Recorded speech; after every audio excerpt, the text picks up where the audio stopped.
What's going on, everybody? Welcome back to the channel. My name's Jeff. Thank you for checking out today's video. Today, I thought we would go through, and since we just finished watching and reacting to all of the live-action Batman movies, not counting the DCEU, I thought I would give my personal ranking. It took me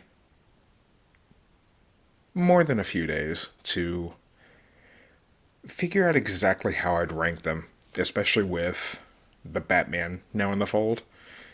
So let me know in the comments below whether you guys agree or disagree with my ranking, what your personal rankings are, which films you think are in your top 3, which ones you think is the highest. I'd be very curious to know. So without any further ado, let's get right into it. Batman and Robin. This movie was an enjoyable piece of garbage when I was a preteen and had just come out of the theater, but now, all of these years later, it's just garbage. Not even George Clooney could save this movie. Somehow George Clooney, despite being a pretty good Bruce Wayne, somehow failed miserably as a superhero. On top of that, the level of camp that exists in this film ranks almost as high as the 60s TV series. But where that show realizes exactly what it's doing, this film is unintentionally bad. All 3 villains are tragic, not because they tug on the heartstrings, such as Freeze's plot about wanting to cure his wife, but because of how badly written and portrayed they are. Freeze, Poison Ivy, and Bane are 3 of Batman's most iconic and lethal rogues. Here, they're boiled down to Snowman, Plant Lady, and Dumb Henchman number 1, which sucks, because I honestly love Arnold Schwarzenegger and Uma Thurman. Just not in this movie. Whereas in Batman Forever, director Joel Schumacher experimented with a more brightly lit neon-covered cityscape. Whatever limitations he had been working with have been thrown out of the window, and he lets loose in order to give us his version of DC's escapades. Unfortunately, the nipples were not the worst thing in this movie, and that is why it ranks dead last. Batman Forever. Batman Forever holds a weird place in my listing. Not only is it an awkward movie to watch because of the dramatic change in visuals, but it was also the first in this era of the franchise to prove that the series could even survive without Tim Burton and Michael Keaton. With that said, I think Val Kilmer is an excellent Batman / Bruce Wayne, and the rest of the talent of this movie is equally great. Jim Carrey was an inspired choice as the Riddler, and while I would have preferred Billy D. Williams' return, Tommy Lee Jones was a great Two-Face. The problem I have with the cast is that they are goofballs, while the story itself is very dramatic, and because of this, the second half of this film suffers greatly. The film also features the introduction of Chris O'Donnell as Robin, and while he comes off as slightly annoying and angsty at the beginning, he is one of the saving graces for me in this movie. His dynamic of finding out who Batman is and coming to work alongside the Dark Knight works really well for me. But as I mentioned previously, everything that this film gets right for me in the first half is immediately eroded away by the second half, and that is its most damning problem. If the movie had been similar to what it would have been based on the original script, this movie would have been a whole lot higher on this list. The Dark Knight Rises. This movie was given an impossible task to live up to the greatness that was 2008's The Dark Knight, and unfortunately because of that it doesn't. Neither Bane, Catwoman, or Talia al Ghul matched the perfection that was personified on screen by the Joker and Two-Face in the previous film. However, with that said, every actor in this movie is superb. Tom Hardy's Bane is weird and creepy while being such a physical match for Batman that every time they're together on screen, you feel for Batman's safety. Anne Hathaway's Catwoman is sultry and mysterious in all the right ways, and she's a perfect counter to what Michelle Pfeiffer's Catwoman was back in the 90s. The only villain in this movie that I take a little issue with is Talia al Ghul, as the twist reveal doesn't quite land in the way that I wanted it to, as I called her being a traitor almost from one of the very first scenes she featured in. The ending of the film, just like Batman Forever, is one of my sticking points with this film as well. It just does not work, in my opinion.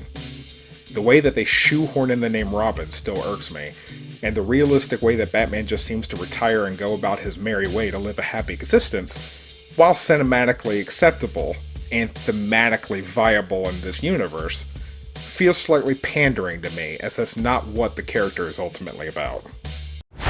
Batman Returns. Hoo boy. This one is going to get me into some trouble. Batman Returns is an excellent gothic Christmas tale, but a very odd Batman film. With that said, though, it's an incredibly enjoyable ride with memorable villains and still a very successful portrayal of Batman. While many people have their issues with the Tim Burton Batman films that Batman does indeed kill, and yes, he kills quite frequently here, all of that for me personally is balanced out by the vision portrayed on film by Tim Burton. Frankly put, I love his Gotham City. Burton's portrayal of Gotham remains to this day my favorite portrayal of the city itself in live action. While Penguin's portrayal by Danny DeVito in this film is grotesque, macabre, and outlandish, the character itself is another tortured soul similar to Batman himself. While Penguin is looking to take out his anger on those he feels were more privileged than him, Catwoman is always seconds away from spiraling mentally out of control, and you're always left wondering which side, good or bad, she's going to end up on. This film in a way is peak Burton, and if you're not a fan of Burton himself, this film will leave you high and dry. Fortunately, for me, I love Burton's style, and this movie has selfishly always been near the top of my list because it was one of the first Batman movies I ever saw in theaters. Batman Begins. Batman Begins was exactly what the franchise needed to be reinvigorated when the comic book movie genre was at a very low point, aside from the X-Men franchise. In comes Chris Nolan and Christian Bale to begin a trilogy that would become peak Batman for an entire generation. Playing off of the tropes of fear, Batman Begins showcases two villains that, while beloved, were never much in the spotlight of the general audience. Those being the Scarecrow, Carmine Falcone, and Ra's al Ghul. In this depiction, Ra's leads the League of Shadows, instead of the League of Assassins, as they look to purge Gotham City of its evil and corruption. This movie summons up great moments of eloquence and power, and its cinematography is outstanding. Also of note is the way that Chris Nolan grounds everything in realism that makes Batman who he is, from his associates to his gadgets to even his Batmobile and suit.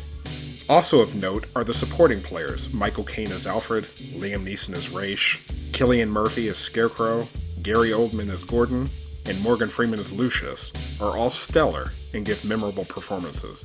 The only real letdown is that of Katie Holmes, who seemed to struggle with the material. With that said, Batman Begins is still one of my favorites and one that I return to quite frequently. Batman. What is there to say about Batman '89 that hasn't already been said? Jack Nicholson and Michael Keaton were the perfect actors, at the time, to portray the Joker and Batman respectively. This movie is just batshit crazy how good it is, even taking into account the things about the lore that they change, such as Joker being the killer of Bruce's parents in this film. The only things that I can maybe fault about this movie are how ruthless Batman comes off, and how he just needlessly either kills people or lets people die. But that doesn't detract from my movie viewing experience as much as one would think it would for a Batman fan. A lot of people poke fun at how dated it seems to be now, but as I mentioned on my Twitter account, just starting the movie and seeing the matte paintings start to appear, they all look amazing still to this day. The love of the craft that went into this movie shows, and it shows well. After all, this movie is really, outside of Superman, what started the live-action superhero craze. Without Batman '89, there'd be no Dark Knight, there'd be no Batman the Animated Series, and there would be no DCEU. Hell, I'd even argue there'd be no MCU. Batman '89 is, simply put, one hell of a movie. The Batman. Coming in at number 2 is something that I had to think about for a while. These two movies were pretty much neck and neck, and what edged the other out I'll get to in a minute. Up until actually viewing this film, I was incredibly skeptical of everything that I had seen about this movie, from casting to just what they showed in trailers and promotional material. I'm happy to say I was wrong on all fronts. The Batman is everything I wanted it to be and more. It is everything that I ever desired for a live-action Batman movie. And it is also, in my opinion, the only superhero movie to have ever successfully juggled more than 2 villains in one movie, and have all the villains still feel like their own characters that don't get swept to the wayside. They all still contribute to the plot in a meaningful way, which is crazy when you think about just how stuffed this movie is with villains. The four main villains of this movie, the Penguin, the Catwoman, Carmine Falcone, and the Riddler, are all amazing equally. Well thought out pieces of a giant noir puzzle. Most importantly, I want to give props to Matt Reeves for his impressive vision, and to Robert Pattinson for actually helping to pull it off. Robert Pattinson could have easily made this movie a cheese fest, and what he manages to pull off and how connected you feel to him as a character is downright impressive. He is one of the best actors out there right now, and we've been blessed that he even wanted to portray the Batman in the first place. I am seriously looking forward to the rest of this trilogy and whatever spin-offs they want to do.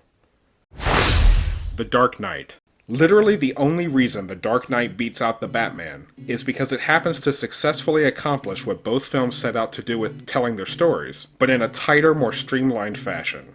Otherwise, everything that I praised the Batman for, I also praised The Dark Knight for. From its stellar cast to its incredible storytelling. Heath Ledger will forever be the people's Joker, and one hell of a performer deserving of the Oscar that he obtained. Every single person in this movie, from the cast, to the crew, to the writers, to literally anyone else involved, were firing on all cylinders for this movie, and it shows in every frame.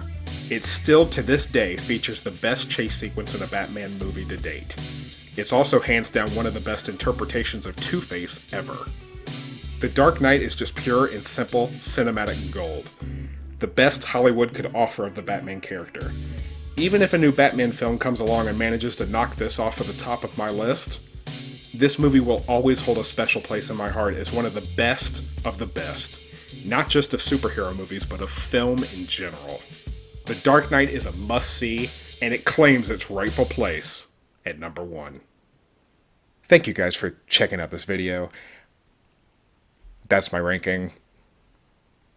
As weird as it is, I didn't think that that list would be in that order. But when I sat down and actually thought about it and actually listed out my reasoning, I kind of surprised myself at some of them. But anyways, as I said at the beginning of the video, let me know your list in the comments below. If you dig the video, like and subscribe. I would highly appreciate it. Thank you for taking time out of your day to hang out with me and watch this video. It really means a lot. Until the next one, guys, stay safe. Be good people. Thanks as always.